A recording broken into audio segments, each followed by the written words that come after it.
ఉపాధ్యాయుని ఉపాధ్యాయులకు గురుర్విష్ణు ఉపాధ్యాయ దినోత్సవ శుభాకాంక్షలు తెలియజేస్తూ ఉన్నాను. అదేవిధంగా చిన్నారి బాల బాలికలకు శుభాశిస్సులు. మరి ఉపాధ్యాయ దినోత్సవం అనేటువంటిది ప్రతి ఒక్క ఉపాధ్యాయునికి పండుగ రోజు లాంటిది. ఎందుకంటే అలాంటి గొప్ప అవకాశం మనకు డాక్టర్ సర్వపల్లి రాధాకృష్ణన్ గారు, ఒక గొప్ప టీచర్, ఫిలాసఫర్, మెంటర్, అలాంటి గొప్ప వ్యక్తి భారతదేశ మొదటి ఉపరాష్ట్రపతిగా, రెండవ రాష్ట్రపతిగా పనిచేస్తున్నటువంటి సమయంలో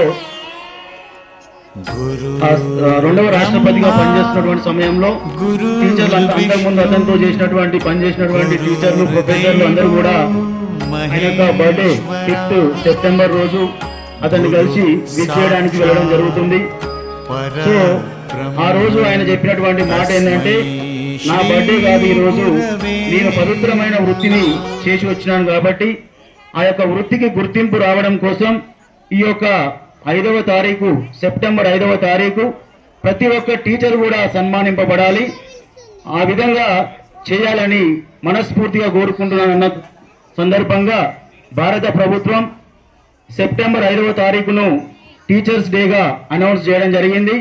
అప్పటి నుండి ప్రతి సంవత్సరం సర్వపల్లి రాధాకృష్ణ బర్త్డే రోజు మనం ఈ యొక్క ఉపాధ్యాయ దినోత్సవం జరుపుకోవడం మా టీచర్లందరికీ కూడా చాలా గర్వకారణంగా ఉన్నది.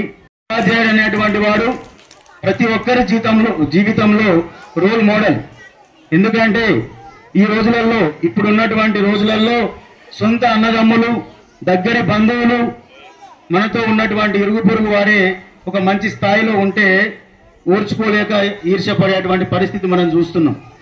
కానీ తల్లిదండ్రుల కన్నా ఎక్కువ కూడా నా యొక్క విద్యార్థి, మీరు ఎప్పుడైతే చిన్నారులు ఇక్కడ చదువుకొని విజ్ఞాన్ పబ్లిక్ స్కూల్లో చదువుకొని ఒక 10 సంవత్సరాల తర్వాతనో 5 సంవత్సరాల తర్వాతనో మేము ఇట్లా మంచి ప్రయోజకులు అయ్యాం సార్, ఒక మంచి టాప్ ఇంజనీరింగ్ కాలేజీలో ఇంజనీర్ చేస్తున్నాం, లేదంటే ఒక MBBS సీట్ వచ్చింది, ఒక టీచర్గా నేను సెటిల్ అయినాను, ఒక మంచి ఫార్మర్గా ఉన్నా, ఏదైనా ఏ పని చేసినా, ఒక కూలి పని చేసినా కూడా అక్కడ నెంబర్ 1 స్థానంలో ఉండాలి.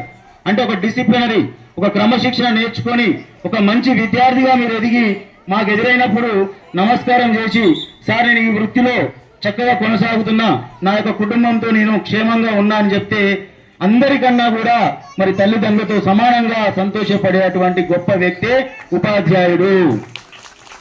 సో అలాంటి స్థానంలో ఉన్నందుకు ఈరోజు మేమంతా కూడా ఉపాధ్యాయులమంతా కూడా చాలా గర్విస్తున్నాము. మరి ఆ విధంగా ప్రతి ఉపాధ్యాయుడు కూడా తన యొక్క ప్రతిరోజు ఒక రక్తపు బొట్టును దారపోస్తూ విద్యార్థులకు విద్య నేర్పిస్తున్నాడు.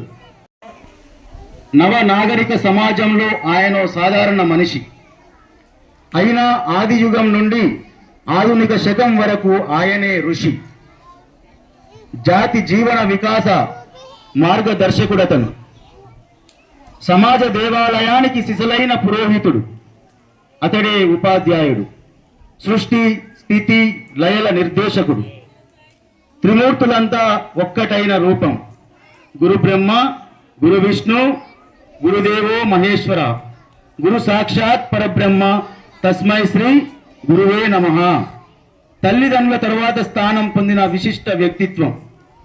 మట్టిలో మాణిక్యాలను వెలికి తీసిన, అజ్ఞానపు తిమిరాలను తరిమి కొట్టినా అది ఆయనకే సాధ్యం. వేలు పట్టి నడిపించలేకపోయినప్పటికీ తప్పటడుగులు వేయకుండా చూసే గురుతర బాధ్యత ఆయనది. నవమాసాలు అమ్మ కడుపులో ఉండి ఓ 3 ఏళ్లు తండ్రి వేలు పట్టి నడిచిన తరువాత మనమంతా అడుగు పెట్టే తొలి మజిలీ పాఠశాల. మన ఉజ్వల భవిష్యత్తుకు తల్లి గర్భంలోనూ తండ్రి లాలనలోనూ పడిన బీజాన్ని మహావృక్షంగా మార్చే బాధ్యత గురువుదే.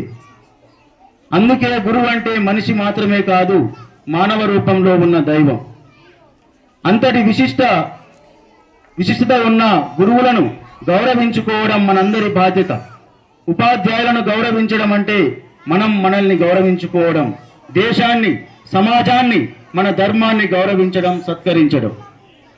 జ్ఞానాంధకారంలో ఉన్న నాకు జ్ఞానం అనే వెలుగునిచ్చి నా జీవితానికి మార్గం చూపిన నా గురువులకు మరియు సమాజాన్ని నిర్మించే పరిశ్రమలో శ్రామికులుగా తమ జ్ఞానాన్ని శక్తిని చివరకు తమ జీవితాలను దారపోస్తున్న నా తోటి సహచర గురువులకు ఉపాధ్యాయ దినోత్సవ శుభాకాంక్షలు. హీరోగా నిలిచిండు. జేసీబీలో పోతే నేను ఒక్కరిని పోతా, వస్తే 10 మందితో వస్తా అని చెప్పిండు. Real hero. ఈ రోజు మనం అతన్ని కూడా మనము గౌరవించాల్సిన ఏమంటాం మనం అదొకసారి అది ఆ విధంగా. ఎందుకంటే అంతటి వ్యక్తిత్వం ఆయనకు ఎవరు నేర్పుడు అంటే గురువులే. ఇలా ఆ ముచ్చట ఎందుకు చెప్తున్నా అంటే ఆయనను ఆ విధంగా మోల్డ్ చేసినటువంటి వాడు గురువు. ఆ గురువు కూడా మనం ఈ రోజు పాదాభివందనం చేద్దాం ఆయనకు, చదువు చెప్పినటువంటి గురువులకు. ఎందుకంటే ఒక 10 మందిని బతికించడం అనేది, 9 మందిని బతికించడం అనేది మామూలు మాట కాదు. ఒక హ్యాట్స్ ఆఫ్ సుబ్రాన్ గారు.